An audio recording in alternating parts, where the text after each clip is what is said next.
सियासत अपनी जगह है लेकिन इज्जत अपनी जगह है। मोहब्बत नहीं फैला सकते तो नफरतें भी फैलाना बंद कर दो। मैं देख रहा हूँ सोशल मीडिया के ऊपर कई सारे ऐसे लीडर हैं जो नफरतें फैला रहे हैं, जो अपनी मुंह से अपनी ज़ुबान से जहर उगल रहे हैं और जिसकी वजह से कई सारी कौमों के बीच में नफरतें भी फैलती हुई नज़र आ रही हैं। खुदा की कसम ये इलेक्शन भी जो है ना चला जाएगा, ये दिन भी नहीं रहेंगे। ये दिन सिर्फ 2 दिन की बात है, लेकिन ये बात उम्र भर की है। जो कर रहे हो ना ये उम्र भर याद रखा जाएगा। आप अपने लीडर के लिए एक सियासी जंग लड़ रहे हो, बहुत अच्छी बात है, लेकिन लिमिट्स में रहकर लड़ो तो उससे अच्छी बात है।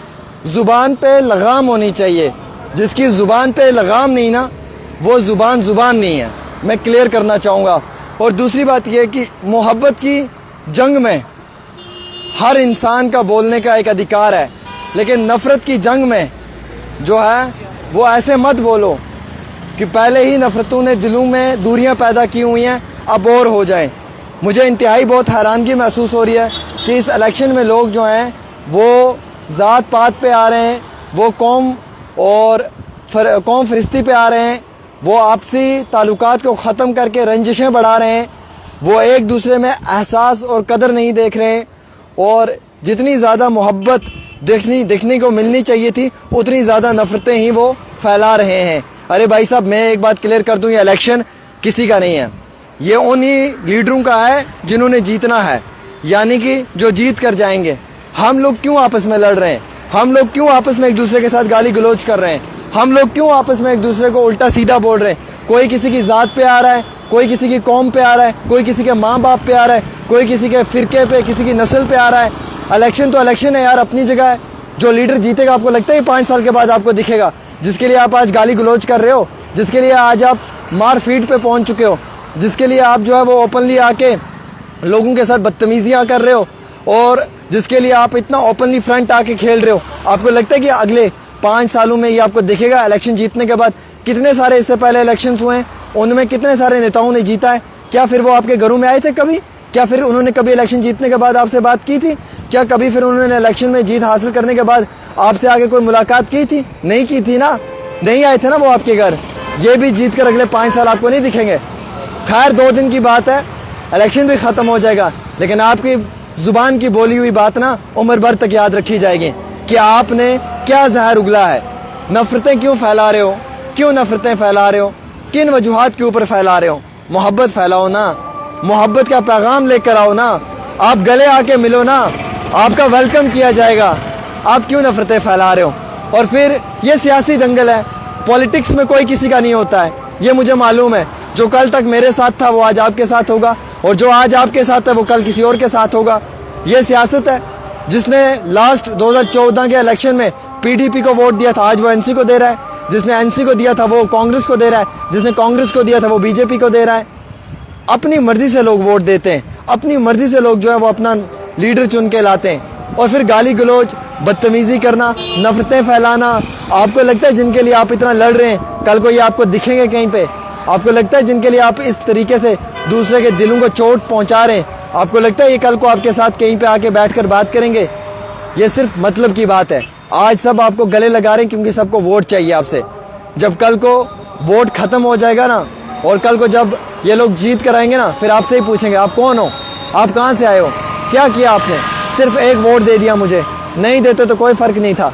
इसलिए इन नफ़रतों को ख़त्म करो और मोहब्बत को बढ़ाओ। मोहब्बत पहले ही ख़त्म हो चुकी है। बदनसीबी हमारी ये है कि हम आज डेवलपमेंट को नहीं देखते हैं। हमारी बदनसीबी ये है कि आज हम गुजर पहाड़ी देखते हैं, आज हम गुजर कश्मीरी देखते हैं। जिस दिन हम इस फतूर में से निकल जाएंगे ना, इस गुजर पहाड़ी वाले फतूर में से, उस दिन हमारी नस्लें बन जाएंगी। कोई लीडर तुम्हारे घर पे आता है ना, उसको पूछो रोड बनाई, हॉस्पिटल बनाया, स्कूल बनाया, हेल्थ इंफ्रास्ट्रक्चर है, रूरल इंफ्रास्ट्रक्चर है, एजुकेशन पर्पज़ है, वो नहीं है। यहाँ पे हमारे माइंड में एक डिजीज़ है। डॉक्टर फारूक अब्दुल्ला कहते थे ना कि आपके जहन में एक डिजीज़ है। मुझे लगता है वो डिजीज़ हम सब के जहन में, हमारे जहन में ये डिजीज़ है, गुजर ना जीत जाए जी, पहाड़ी ना जीत जाए जी, कश्मीरी ना जीत जाए जी। हम इसी चीज़ में तकसीम हो गए, हम इसी चीज़ में बटे रहे, और हमारे लीडरों ने हमें डिवाइड किया इसमें। गुजर लीडर ने सोचा मैं गुजर करूंगा, गुजरों के वोट पड़ जाएंगे मुझे।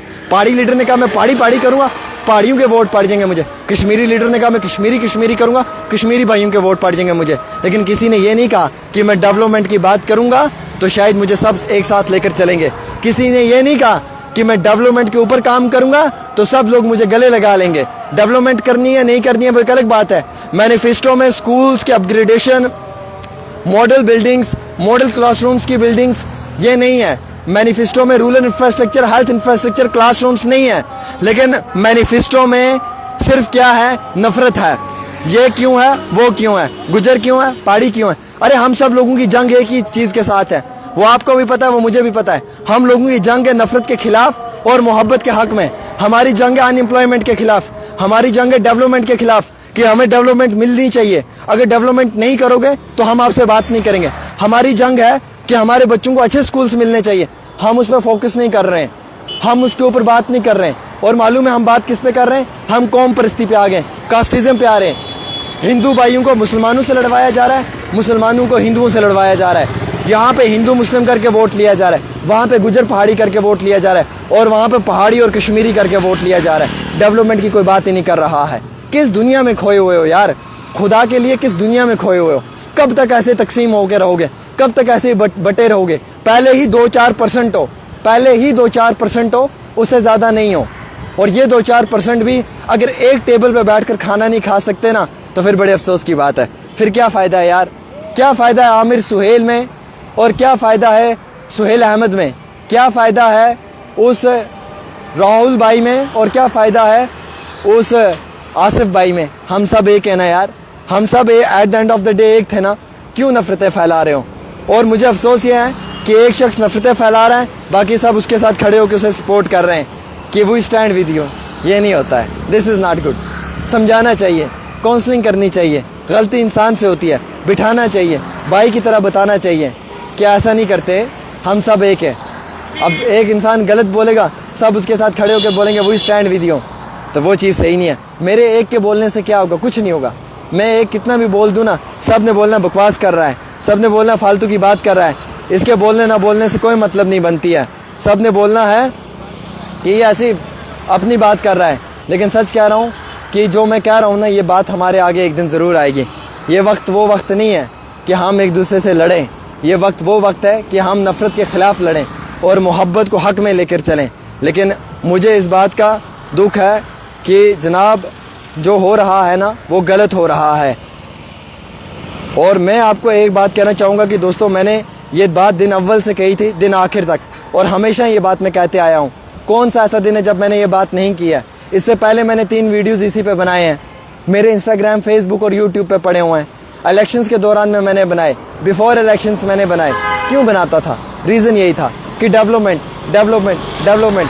लेकिन उस पर किसी ने गौर नहीं किया, गौर किया तो कास्टिज़म पे किया। अब मैं भी थक चुका हूँ, हार चुका हूँ। मुझे नहीं लगता कि ये लोग इस बात पे कभी आएंगे। इन लोगों को जैसा लगता है वैसा ही करें, लेकिन एक बारी फिर सोच लें कि अपनी नस्लों को बर्बाद ना करें। फ़िलहाल अगर आपको लगता है कि मैं सच कह रहा हूँ या मेरी किसी बात में ताकत है तो इस वीडियो को शेयर कर दें।